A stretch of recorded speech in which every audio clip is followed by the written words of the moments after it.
বুধবার অক্ষয় তৃতীয়ার দিন তুলসী তলায় পুঁতে দিন এই একটি জিনিস। বাড়ি থেকে বাস্তু দোষ দূর হবে, প্রচুর অর্থ আসবে। নমস্কার বন্ধুরা, আজ চলে এসেছি আরও একটি নতুন ভিডিও নিয়ে। আশা করছি ভগবানের আশীর্বাদে সকলে ভালো আছেন, সুস্থ আছেন। তো বন্ধুরা, সামনেই কিন্তু আসতে চলেছে অক্ষয় তৃতীয়া। আর এই অক্ষয় তৃতীয়ার দিন বাড়ির তুলসী তলায় পুঁতে দিতে পারেন এই একটি জিনিস। তাহলে কিন্তু বাড়ি থেকে বাস্তু দোষ দূর হবে, প্রচুর অর্থেরও প্রাপ্তি ঘটবে। তার আগে বলি বন্ধুরা, ভিডিওটি সম্পূর্ণ দেখুন, একদম স্কিপ না করে। আর আমার চ্যানেলে নতুন হলে অবশ্যই চ্যানেলটিকে সাবস্ক্রাইব করে পাশে থাকবেন পরের ভিডিও পাওয়ার জন্য। তো এবার বলি বন্ধুরা, অক্ষয় তৃতীয়া কবে পড়েছে? অক্ষয় তৃতীয়া কিন্তু পড়েছে 30শে এপ্রিল বুধবার দিন। আর এই অক্ষয় তৃতীয়ার মতো শুভ দিনে বাড়ির তুলসী তলাতে পুঁতে দিন এই জিনিসটি। বাড়ি থেকে বাস্তু দোষ দূর হবে, প্রচুর অর্থের প্রাপ্তি ঘটবে। তার আগে বলি বন্ধুরা, অবশ্যই করে কিন্তু অক্ষয় তৃতীয়ার দিনে যদি এই কাজটি করতে চান, তাহলে কিন্তু কিছু নিয়ম বিধি অবশ্যই মানতে হবে। অবশ্যই করে কিন্তু অক্ষয় তৃতীয়ার মতো শুভ দিনে যদি তুলসী তলাতে এটি পুঁতে দিতে চান, তাহলে কিন্তু সর্বপ্রথম আপনাদের যেই কাজগুলি করতে হবে সেটি হচ্ছে বন্ধুরা, অবশ্যই করে অক্ষয় তৃতীয়ার দিন সকাল সকাল, অর্থাৎ সূর্যোদয় যখন হয় সেই সময়, ভোর সময় আপনাদের কিন্তু ঘুম থেকে উঠে যেতে হবে। একদমই ঠিকই শুনেছেন, সকাল সকাল সূর্যোদয়ের সাথে সাথে ঘুম থেকে ওঠা কিন্তু অত্যন্ত ভালো এবং শরীরের পক্ষে খুবই ভালো। এই জন্য অবশ্যই করে সকাল সকাল ঘুম থেকে উঠে যাবেন। যখনই ঘুম থেকে তাড়াতাড়ি উঠবেন, অবশ্যই করে কিন্তু বাসি বিছানায় বসে সকল দেবদেবীর নাম স্মরণ করে নেবেন এবং তারপরেই কিন্তু বাড়ির যে সকল বাসি কাজ কর্ম থাকে সেগুলি পরিষ্কার পরিচ্ছন্ন সকাল সকাল করে নেবেন। তারপরেই কিন্তু অবশ্যই করে চান সেরে আসবেন। আর সেটি হচ্ছে বন্ধুরা, অবশ্যই করে অক্ষয় তৃতীয়ার দিন আপনাদের বাড়ির আশেপাশে যদি কোথাও গঙ্গা থাকে, তাহলে গঙ্গা স্নান সেরে আসবেন। এটি কিন্তু অত্যন্ত শুভ।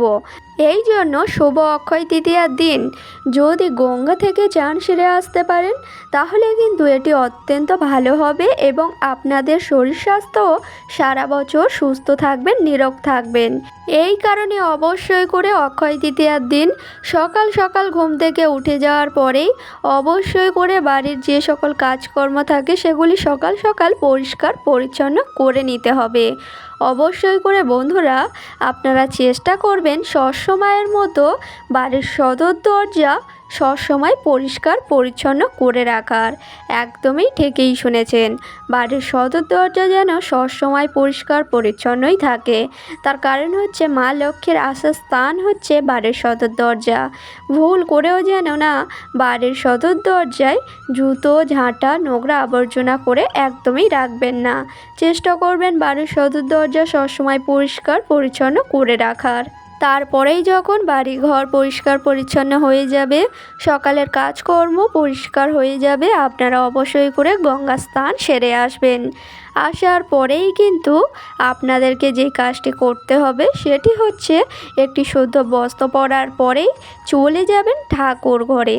ঠাকুর ঘরে যাওয়ার পরেই কিন্তু যেমন প্রতিদিনের নিত্য পূজা দিয়ে থাকেন, তেমনই কিন্তু সকাল সকাল নিত্য পূজা সম্পূর্ণ করে নিতে হবে। একদমই ঠিকই শুনেছেন, সেটি কিন্তু সকাল সকাল সম্পূর্ণ করে নিতে হবে সকালের পূজা। তারপরেই বলি বন্ধুরা, যখনই গঙ্গা থেকে চান সেরে আসবেন, একটি শুদ্ধ বস্ত্র পরে চলে যাবেন ঠাকুর ঘরে। ঠাকুর ঘরে যাওয়ার পরে অবশ্যই করে ঠাকুর ঘর পরিষ্কার পরিচ্ছন্ন করে নেবেন এবং ফুল দিয়ে ঠাকুর ঘর সাজিয়ে তুলবেন। তারপরেই কিন্তু যেমন ভোগ নিবেদন করে থাকেন, অবশ্যই ফল মিষ্টান্ন দিয়ে ভোগ নিবেদন করে নেবেন। যখনই ভোগ নিবেদন করা হয়ে যাবে, চলে যাবেন আপনাদের বাড়ির তুলসী তলায়। তুলসী তলায় যাওয়ার পরে 1 ঘটি জল অর্পণ করবেন এবং শাঁখ কাঁসা বাজিয়ে সকালের নিত্য পূজা সকাল সকাল সম্পূর্ণ করে নেবেন। যখনই সকালের নিত্য পূজা সম্পূর্ণ হয়ে যাবে, তারপরেই কিন্তু সন্ধ্যাতে অক্ষয় তৃতীয়ার সন্ধ্যাতে যখন সন্ধ্যা আরতি করতে যাবেন সেই সময় কিন্তু আপনাদেরকে এই কাজটি করতে হবে, অর্থাৎ তুলসী তলাইতে পুঁতে দিতে হবে এই জিনিসটি। প্রথমেই বলি বন্ধুরা, যখন সন্ধ্যাবেলায় চলে যাবেন ঠাকুর ঘরে যাওয়ার পরে যখন প্রদীপ জ্বালাবেন, ধূপ জ্বালাবেন, তারপরেই যখন তুলসী তলাতে আসবেন জল অর্পণ করার জন্য এবং প্রদীপ ও ধূপকাঠি দেওয়ার জন্য, সেই সময় কিন্তু এই জিনিসটি আপনাদেরকে তুলসী তলাতে পুঁতে দিতে হবে। একদমই ঠিকই শুনেছেন। যখনই ঠাকুর ঘরে যাওয়ার পরে প্রদীপ ও ধূপকাঠি জ্বালানো হয়ে যাবে, তারপরেই যখন তুলসী তলাতে আসবেন প্রদীপ ও ধূপকাঠি জ্বালানোর জন্য, অবশ্যই করে কিন্তু আপনাদেরকে এই জিনিসটি পুঁতে দিতে হবে তুলসী তলাতে। যখনই তুলসী তলাতে চলে আসবেন আপনারা অবশ্যই করে নিয়ে নেবেন 3টি লবঙ্গ এবং নিয়ে নেবেন অল্প পরিমাণ কালো তিল, ঠিকই শুনেছেন, এবং তার সাথে নিয়ে নেবেন কর্পূর।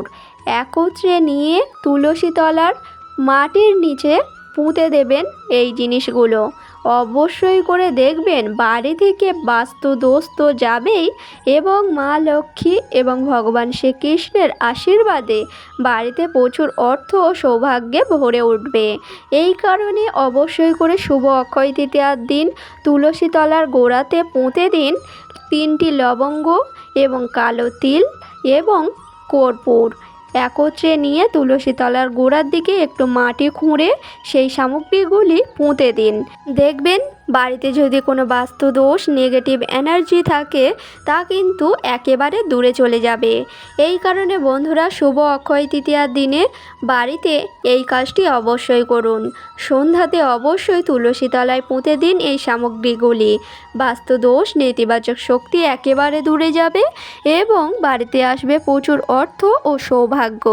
তারপরেই বলি বন্ধুরা, আপনাদের যখন তুলসী তলায় সব সামগ্রীগুলি পোঁতা হয়ে যাবে, অবশ্যই করে প্রদীপ ধূপকাঠি জ্বালিয়ে সন্ধ্যাতে শাঁখ কাঁসা বাজিয়ে সন্ধ্যার পূজা সম্পূর্ণ করে নেবেন। দেখবেন মা লক্ষ্মীর আশীর্বাদে আপনাদের সকল বাধা বিপদ কেটে গিয়ে সংসারে আসবে প্রচুর অর্থ ও সৌভাগ্য, এবং বাড়িতে যদি নেতিবাচক শক্তি বাস্তুদোষ থাকে তা তো একেবারেই চলে যাবে। তার কারণ হচ্ছে শুভ অক্ষয় তৃতীয়ার দিনে যে কোনো কাজ করলে সেটি কিন্তু খুবই শুভ এবং সেই কাজটি সবসময়ের জন্য অক্ষয় হয়ে থাকে। এই কারণে বন্ধুরা অবশ্যই করে কিন্তু অক্ষয় তৃতীয়ার দিনে সন্ধ্যাবেলায় তুলসী তলায় পুঁতে দিন এই জিনিসটি। মা লক্ষ্মীর আশীর্বাদে বাড়িতে আসবে প্রচুর অর্থ ও সৌভাগ্য। আজকের ভিডিওটি ছিল এই পর্যন্ত। ভিডিওটি ভালো লাগলে লাইক করবেন, শেয়ার করবেন, কমেন্টে লিখে যাবেন জয় শ্রীকৃষ্ণর জয়, এবং আমার চ্যানেলে নতুন হলে অবশ্যই চ্যানেলটিকে সাবস্ক্রাইব করে পাশে থাকবেন পরের ভিডিও পাওয়ার জন্য। সকলকে জানাই অনেক অনেক ধন্যবাদ।